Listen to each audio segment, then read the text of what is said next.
Can't get audio. There it is. Oh. Sorry. We're good. All right, Chris Murphy, thanks for that. Anyway, Arkansas Sports Now, we're talking high school sports. We got Mount Vernon-Enola. We're going to talk to them, head basketball coach over there, Drew Barton. And I'm pretty sure I just butchered his name. And I just about fell out of my chair, too. Let me do this real quick.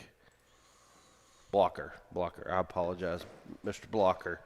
I just wanted to talk to Mount Vernon-Enola. Everybody's talking about Barton in England, and we'll talk about that. What a mess. Well, here's what I'm not going to do. I'm not going to try to build my career on, trying to stand on what the obvious already is.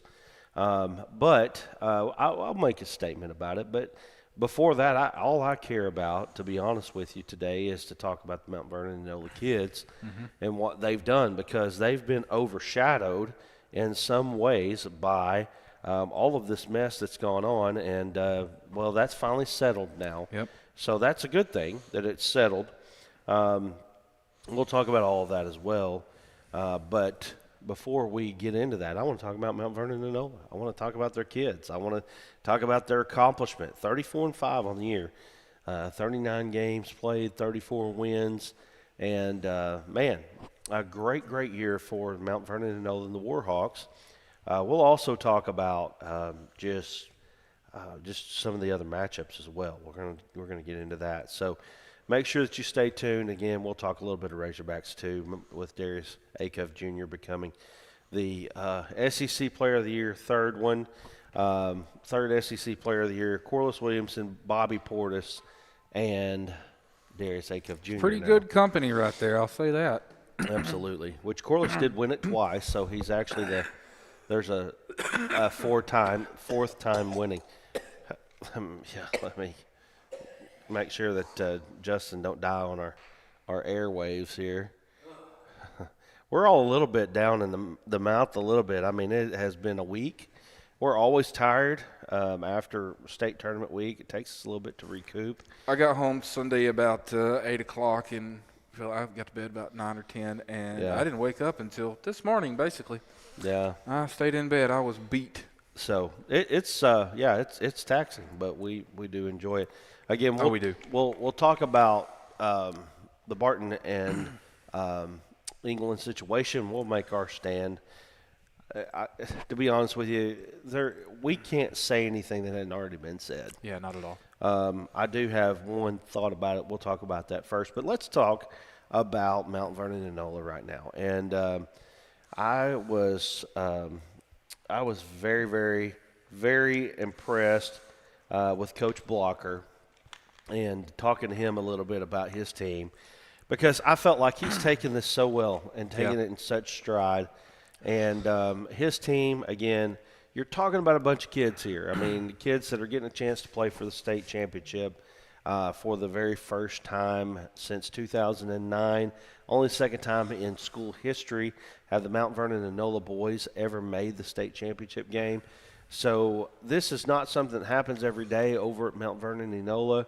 And, again, everybody's talking about England-Barton. Nobody was hardly talking about Mount Vernon-Enola. I was like, let's talk about them. Seems to me that he's taken the we're going to control what we can control. Yeah. And I haven't listened to the interview, nothing. I haven't talked to the guy. There's not been, no huge outcry from him. Well, I'm going to tell you, I'm not going to add this until after, but I asked him one poignant question after the interview, because in the interview I did not ask it. So I'll tell you what he said here via text. It's very interesting, and it's very poignant to the situation.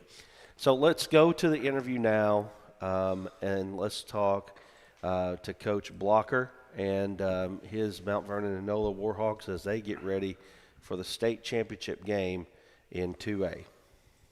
Hello and welcome back into the Arkansas Sports Network as we're covering state finals now, and on the phone with me I've got Mount Vernon-Enola head basketball coach Drew Blocker on here. We're going to talk a little bit about his team and what it took to get to the 2A state finals. And Coach Blocker, appreciate you joining me.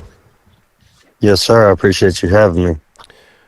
Well, Coach, I will tell you, obviously, there's a lot of attention going on with this 2A game, but when I, just out of the blue, kind of yesterday, I wanted to touch base with you because, not a lot of people are talking about your team and what it has taken to get to this point for your team.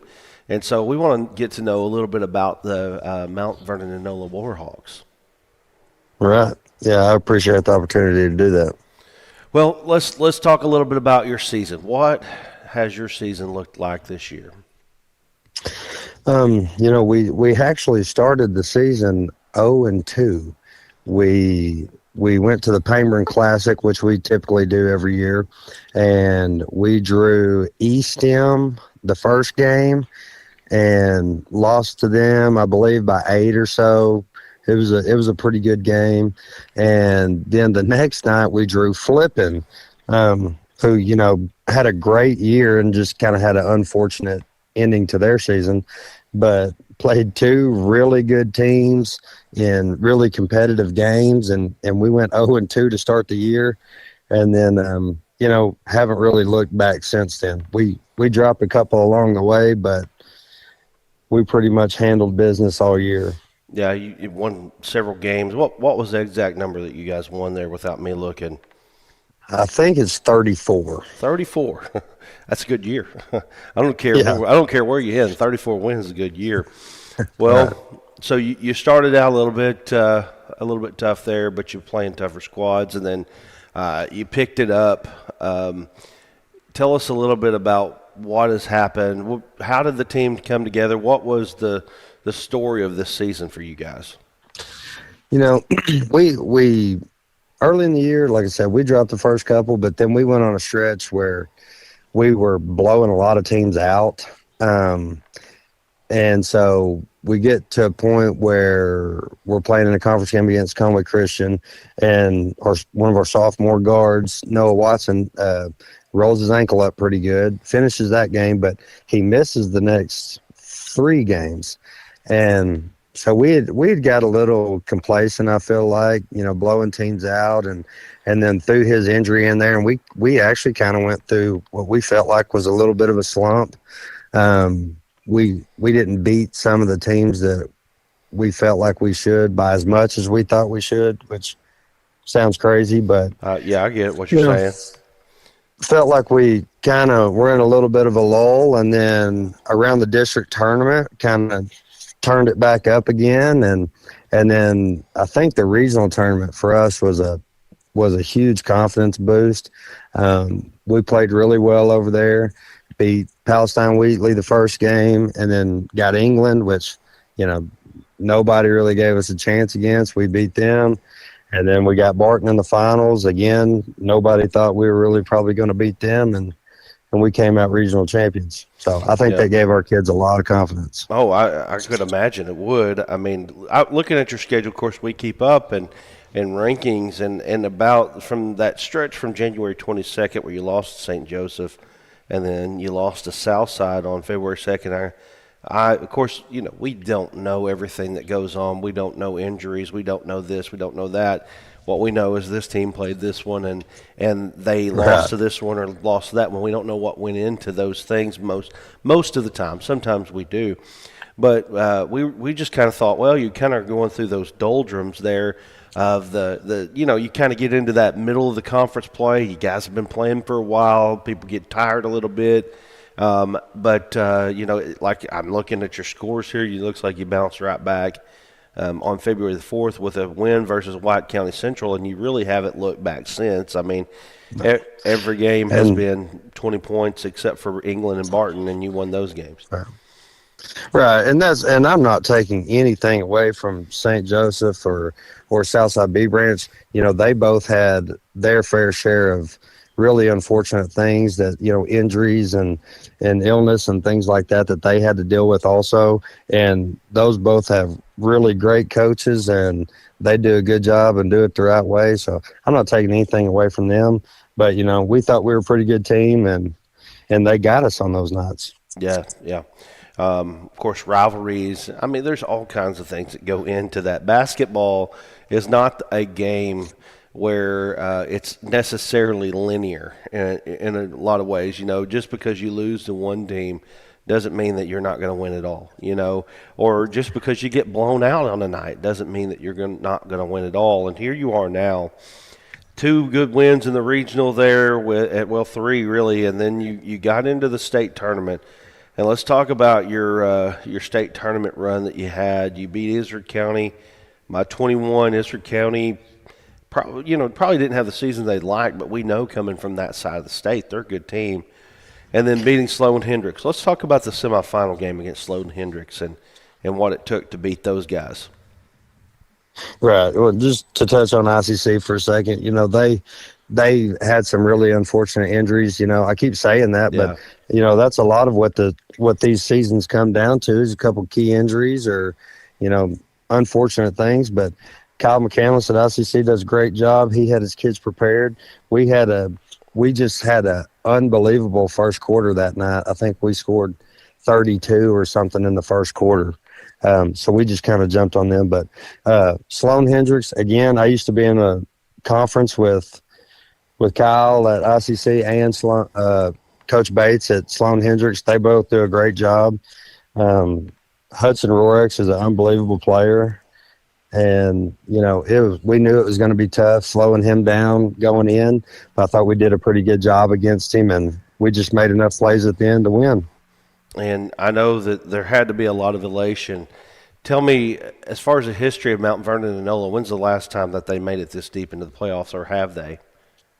There's been one time that Mount Vernon-Enola boys have made the state finals, and that was in 2009.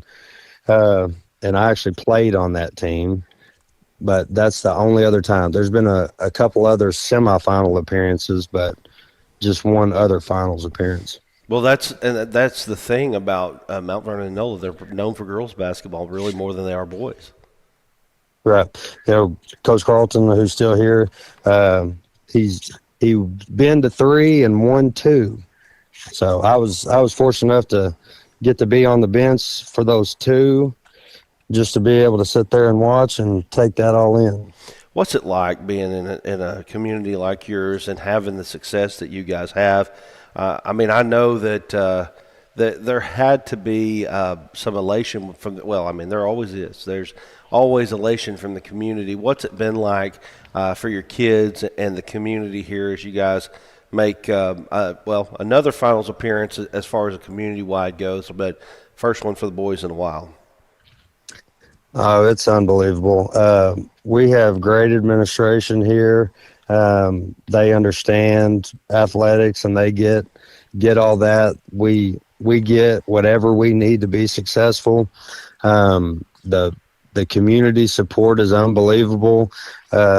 We have people that, want to buy a meal or take care of shirts or do whatever, Nikki Person, her daughter, was on those 2 state championship teams. Her son plays on the boys team right now. She takes care of so much stuff for the team and doesn't have to, volunteers. We have unbelievable community support, probably as good as there is around. That's awesome. That's what it's all about in the grand scheme of things. It's about people coming together. And, of course, I know that the situation with England-Barton, it kind of overshadows that. But when it comes down to it, it's about a community coming together and rallying behind a group of kids and having a memorable year. And these kids that you're dealing with right now, they're going to be remembered forever because they were one of 2 teams right now that has ever been to the state finals from Mount Vernon-Enola on the boys' side. Oh, absolutely. They're going to be remembered forever. And, I don't know that this was a team that you saw in 8th or 9th grade that you thought was going to be there. I can't say that, but we knew that we were going to have some good players. And then, we've got a great addition we hired a new superintendent this year. His son came in with him from Bay. He's a sophomore. He's made a big impact on our team. We had another senior that's come back. He actually didn't play last year. He came back and played this year, has had a great impact. And then just the guys that have been steady with us, Boston Coran and Wyatt Sanders, seniors, man, they have had unbelievable seasons. That's awesome. Well, let's talk about kids. Let's get some names of kids in here. You've named a few, but let's just talk about your kids and what kind of impact. And if you want to go right down your roster, go ahead and do it. Yeah, we'll start with we got Wyatt Lloyd. He's a sophomore. It was always a stud in junior high. Was always the guy, and he comes in to senior high this year and has had a great sophomore year. He didn't have to be the guy this year, but when you can take a player like that and plug him in and, he plays a role for us and does a great job doing that, it's really beneficial. And then Noah Watson, like I said, he's another sophomore that's come in. He moved in this year with his dad being the superintendent. Unbelievable shooter, just a really good player, has had a great impact on our team. Javon Lewis, senior, he actually didn't play last year, took a year off, and then came back and played. And he had, I think, 28 or close to 30 or something in that ICC game. From the regional on, or really district finals on, he's played unbelievable. And then Boston Cran, senior point guard, wouldn't trade him for any point guard out there. He doesn't have blazing speed or anything, but he's just a ball player, and he gets it done. And then Wyatt Sanders is the one that probably everybody thinks about. If you watch our semifinal game or any state tournament game, you probably heard him talk about Hair Jordan 100 times. Yeah. But he's just high motor, kind of unorthodox in how he gets things done, but high energy and is just a really, really, really good player. Well, that's good stuff, man. Like I said, we just wanted to bring you in and really just talk about your kids, because I don't want it to get lost in the shuffle that this team has accomplishments, no matter what happens, between now and Thursday, right? And Thursday evening, right? Isn't that right? That's right, 7:45. Yeah, 7:45. That this team has accomplished something that not many get a chance to do. And so we wanted to reach out to you and talk to you about it. And, man, we appreciate you coming on here and talking about your kids. And, good luck. Good luck with the finals. And, I hope it works out for everybody involved. Right. We appreciate it. These kids do deserve to be recognized. They've had a great year, and, they've done everything the right way, and they don't need to be forgotten. Amen. Well, man, appreciate you joining me, and we'll look forward to seeing what happens on Thursday night. Yes, sir. I appreciate it. Thank you. All right. Coach Drew Blocker joining me here on the Arkansas Sports Network as we talk about his team in the upcoming 2A state finals. We got over 100 We're viewers. back. Got over 100 viewers right now. And we do appreciate you joining us here. Appreciate Coach Blocker for taking some time out to talk with us about his team. And, again, we just want to shine a light on their team. I mean, it's just been overshadowed by everything that's went on. I mean, literally, nobody has even talked about it until I made a post. Yeah. And then when I made a post, people started talking about it, which is fine. I mean, that's just kind of part of it. But we're glad to have been able to talk to Coach Blocker and everything. So let's talk about now the Barton and England situation. And AAA passed down 7 England players were ejected, 5 for Barton. They did not release the names of the kids that were ejected. As they should. I don't know. I don't know who's on the roster that or how many they have on the roster, but apparently they have enough to play, even though they're going to be shorthanded. I don't know I'm going to sit here and say now that I don't know the whole situation other than just watching a few videos of what's happened, and obviously, the situation wasn't good. I mean, it just wasn't good. I mean, obviously, you don't want anything like that to happen. I'm going to address one thing. If you're a parent and you're coming out of the stands and you're there and you're escalating the situation, you don't deserve to go back into another gym ever. And I'm going to say this Facts. as well. If you're a parent and you've escalated the situation and your kid gets thrown out because of you and they don't get a chance to play again, that's your fault, not theirs. Now, kids make stupid mistakes, and we all do. But if you're there and you're escalating the situation and you're a grown-up, you're an adult, and when I say adult, I mean somebody who's graduated high school, that might be, you may not be a parent. You may just be somebody that has graduated high school and you're kind of walking around with your Letterman jacket on still, all that, whatever. You don't deserve to go back into another gym. The thought of the way things are going and the way things are trending now in sports is not good. We're seeing incidents like this more and more. It's not just Arkansas. It's a lot of other places. And at some point, we have to look at the other team and say, they were just better today. Mm-hmm. You know what I mean? Everybody wants to blame the refs. Everybody wants to blame this. Everybody wants to blame that. Sometimes you just need to shake the other team's hand and say, you were the better team today. We'll get you next time. I think that's really what it boils down to in so many instances, that we cannot admit defeat. We can't admit it because we're not going to allow anybody to one-up us. That's not life. I know what it's like to lose to your rival a whole bunch. I had to play Hector in the early 2000s. You think that was any fun? They beat us every single time until my senior year. We shook their hands after everything because they were just better than us. That's it. It's just life. It's just life. You're going to get beat. You're going to get beat at some point in your life, and you've got to learn to accept defeat. That's just how it is. It's participation trophies. Participation trophies, nothing. Give them a ring every time it's a summer tournament. I'm just going to tell you right now, if you are a parent and you come out of the stands, if you're an adult and you come out of the stands and you escalated this event, you have lost all sense of reality. Mm-hmm.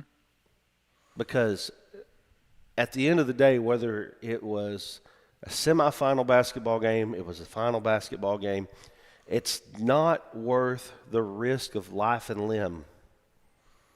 What if somebody had gotten killed down there? And you say, well, that ain't going to happen. That is. Could have. There was a whole bunch of people pressed in on top of each other. Could have, absolutely. I heard of an older lady that got trampled in the situation where an older man was trying to keep her from being trampled. Now, why were they on the court? That's a whole other situation. They were on the sidelines where they were sitting.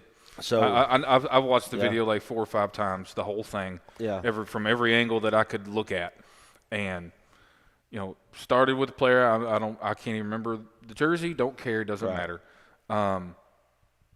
But it just kept getting worse and kept getting worse. Then it calmed down for a second. Then it spread out again into the stands. Here's another question I have about the whole situation. The situation started with 2 kids squaring off. Mm-hmm. And they did the whole dance. Yeah.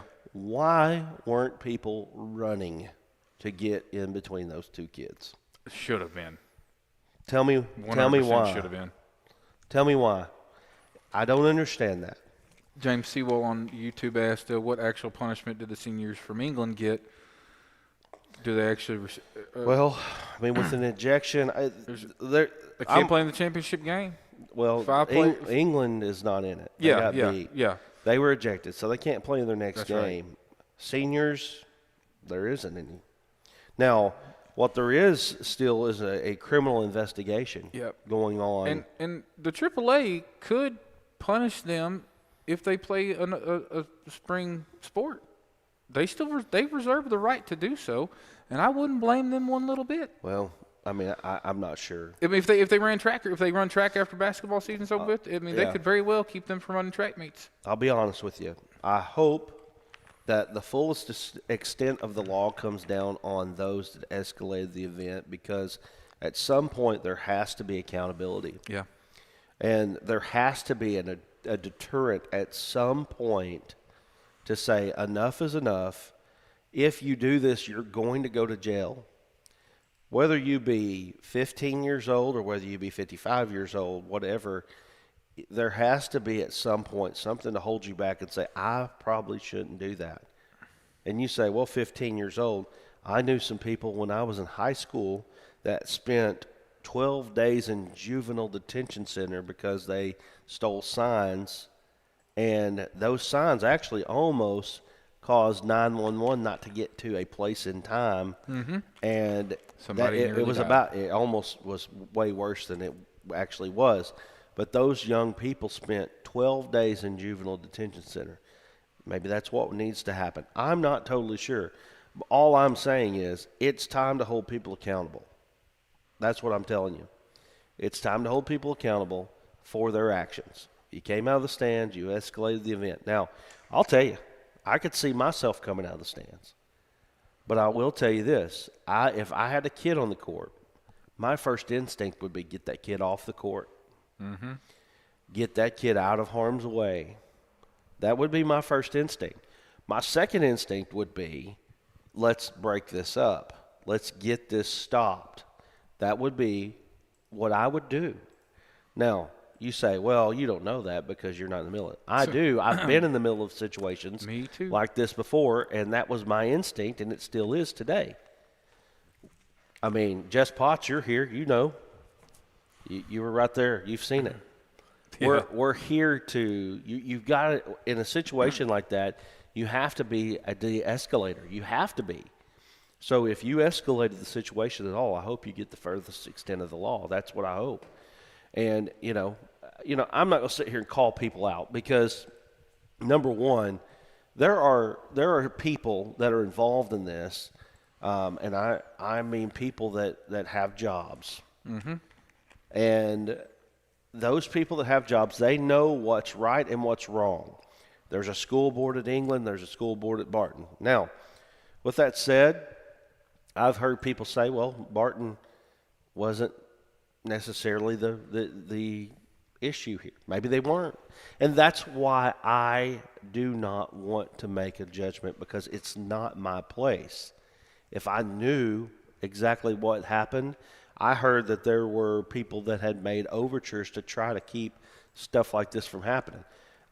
There was a district tournament game that happened just a week or two before this between these two teams where people left the stands. Stop leaving the freaking stands. It's not worth it. It's not worth it. What are you looking at? I had a question on YouTube asking if AAA rules state that you ejected from a ball game, you're not even supposed to be in the gym the next game. And I'm looking that up. I'm not finding it yet. The individual is suspended from the next scheduled, rescheduled, or contracted contest at that level, including all intervening games at other levels. It does not say that, but I'm sorry, but the school should enforce that. If you want my honest opinion, you don't deserve to even be there. I mean, if there are kids of the 7 that supposedly got ejected, or the 5 from Barton or whatever, if it looks like, look, I get it. You can sit here and try to throw a blanket over this situation, but there's all kinds of little different instances and things that happen. And this situation is more complicated than people make it out to be. That's why we still have a state championship game in 2A. It's not like that we can just say, well, you're all thrown out, because, number one, the Barton kids were already on the court because they thought the game was over, despite the fact that the foul was called with like 1.7 seconds to go. So they're out on the court already because game is over, right, in their mind. And so, technically they are in the wrong, but they're not because they're celebrating. Yeah, they weren't doing it. I get it. That's in a high emotional moment. Right. And yeah, that you probably have to assess a technical foul. Exactly. But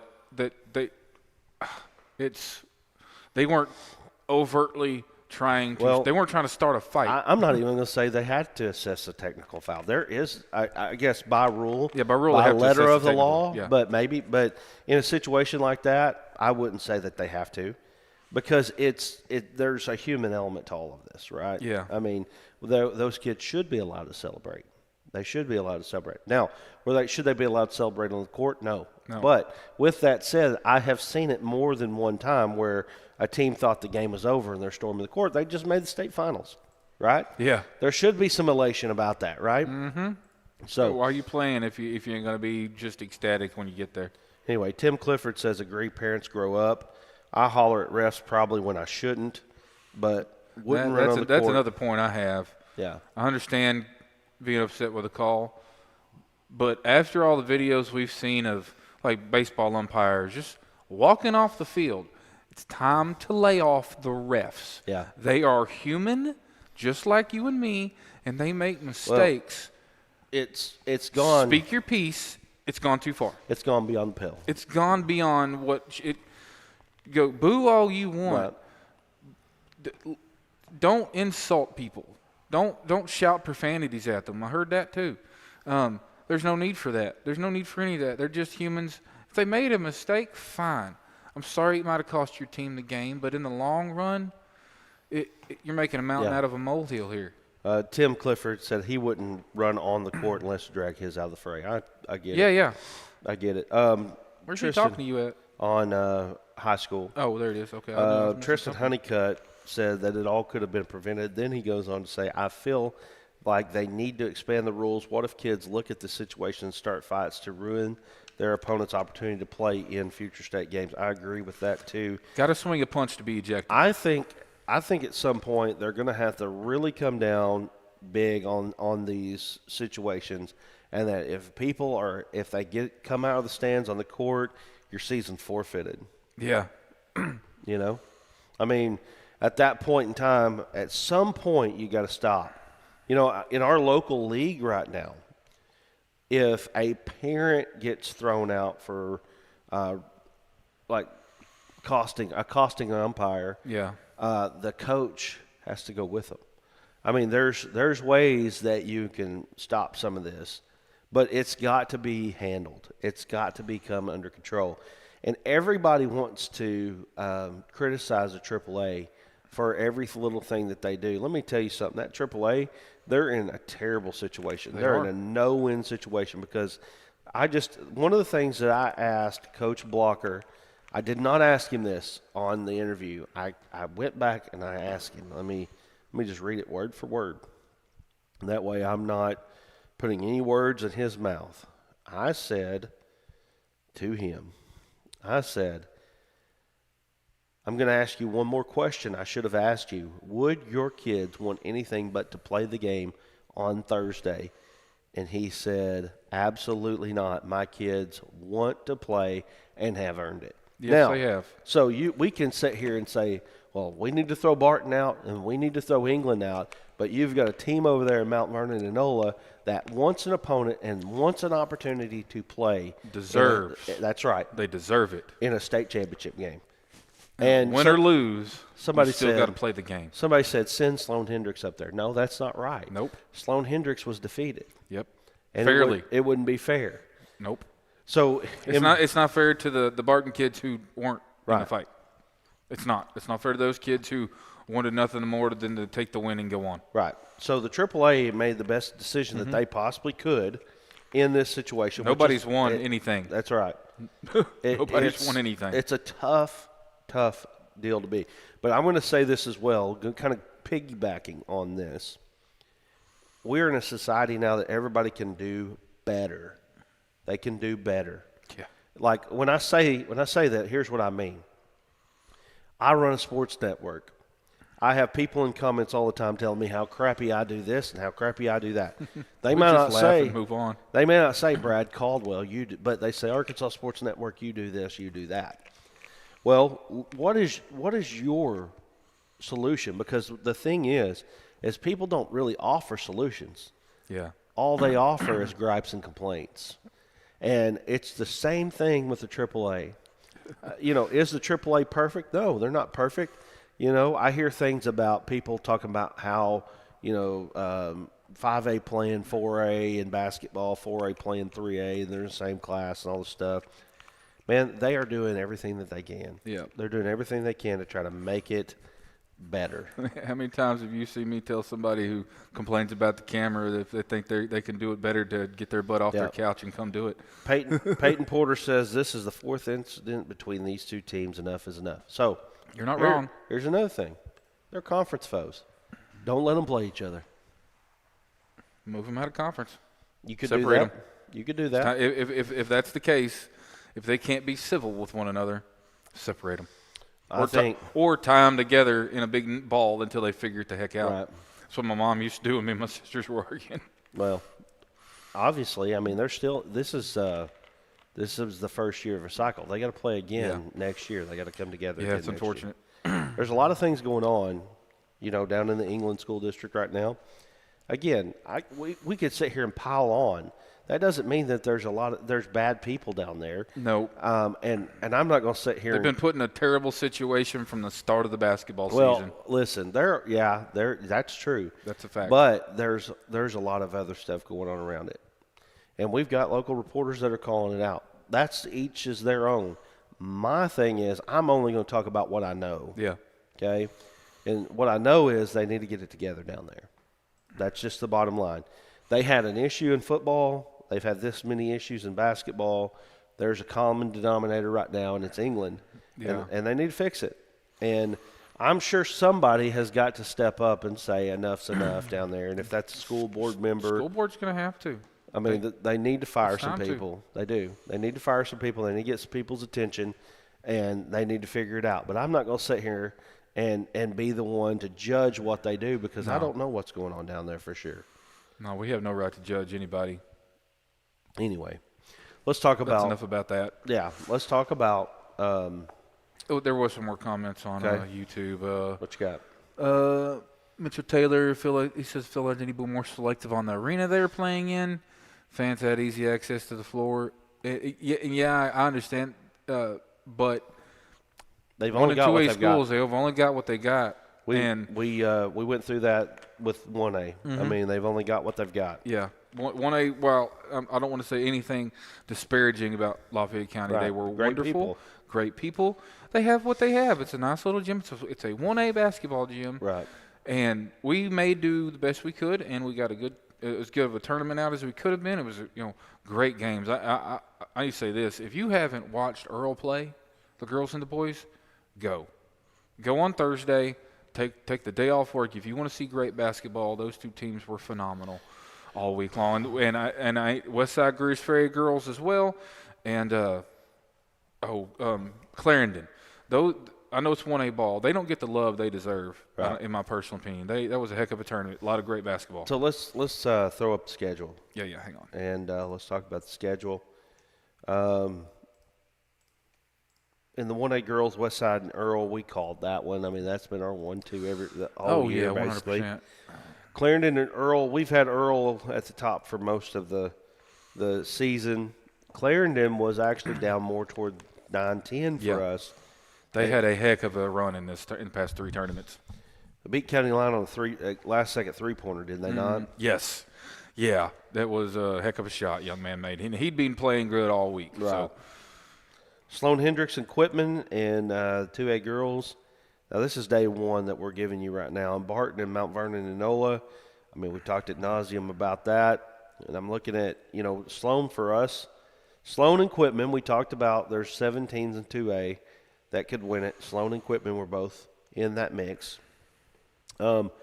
Day two, first game, girls. This one's a surprise to me, Manila and McGee. Yeah. Playing each other. That is not one of the teams that I thought would make it. Nope, not at all. And then we got Newport and Osceola. That's not a surprise at all. No. Excuse me. I'm if you can't tell, I'm dealing with it. Newport and Osceola, I think this is the fifth time that they'll match up this year. and Osceola's won 3 of the first 4 matchups between these two. In fact, let me just get to it right now, and I'll tell you something about that. I believe, if I'm not mistaken, these have all been like within 5 points of each other. Speaking of sportsmanship, I don't know if you saw the video of Osceola and Rivercrest. Now, you want to talk about heated rivals. Mm-hmm. I mean, that's brother against brother right there, man. That's cousin really against cousin. And after it was over, you could tell that they had a lot of respect for each other. I'm sad that Jaden Young, I mean, he had such a good career. Had to sit out most of this season, and I'm happy he got to come back and play tournament ball.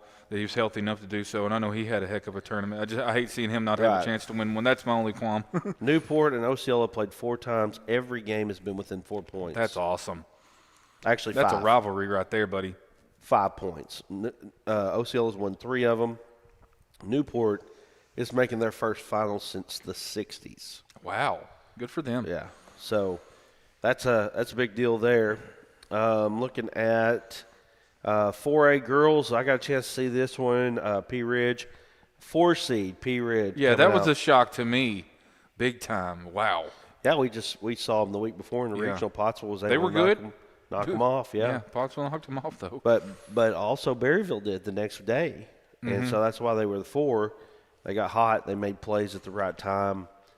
Pulaski Academy, they look like a juggernaut right now. They really do. What they did to Shiloh Christian was Pulaski. It was Southside. Southside beat Nashville, and Pulaski Academy turned around and Mercy rolled them. So which is nuts. I mean, we had Nashville, number 1, up there, didn't we? Yeah, number 1 all year long. They were really good. They were one of those teams like Earl and a couple other Farmington where they were kind of at the top of it was the really list. Consensus. There wasn't nobody arguing with us on that. Mills and Little Rock Hall battling it out again. I think this is the 4th or 5th time that they'll match up. Farmington and Mountain Home girls. Mountain Home kind of come out of nowhere. They were able to beat Valonia. They did.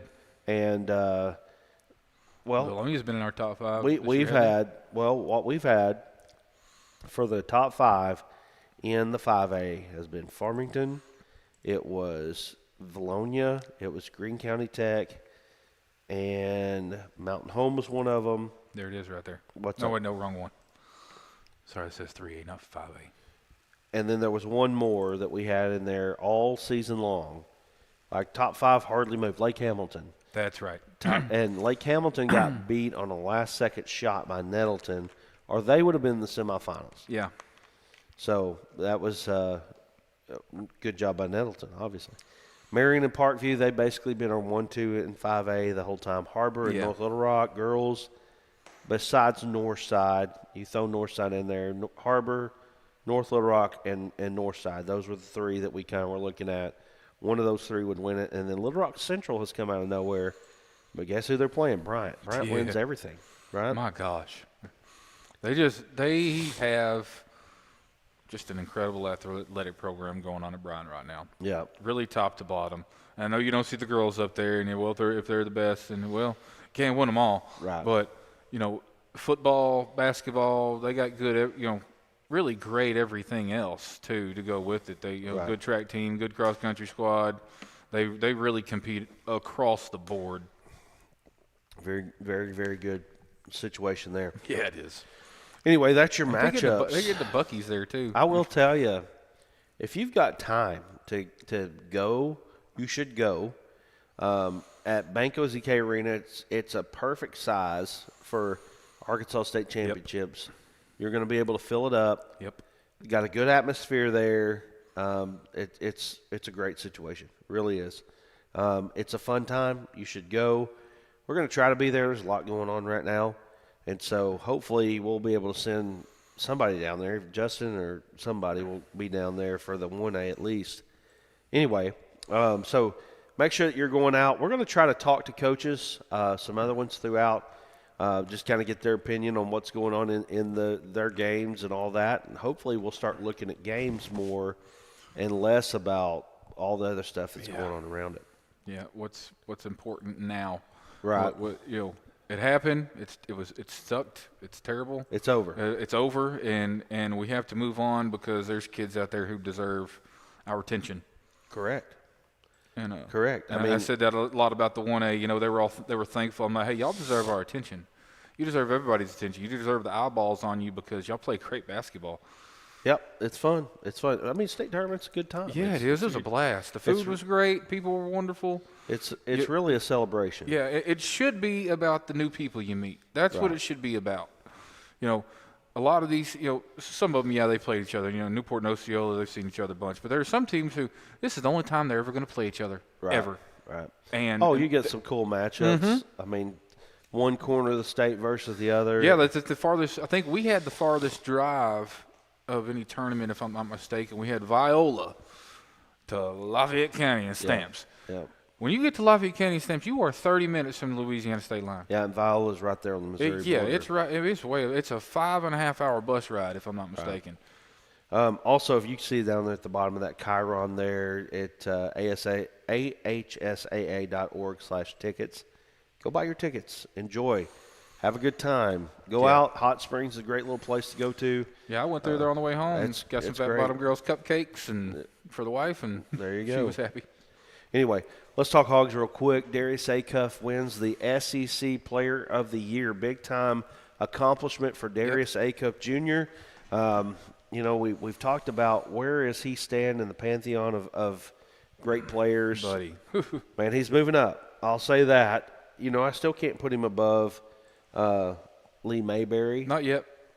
But he's still got a little bit of work to do left in this SEC tournament. Unless he wins a national championship, for me, it's hard to put him above him. But when you talk about a one-season, one-year situation, he's the best player that we've ever had. Oh, yeah. I'm just talking about, if you're just talking about 1 year. Ain't nobody had a better single season. Not one single season. When you talk about the fact that he's going to the NBA. Even Moses Moody had a really good year.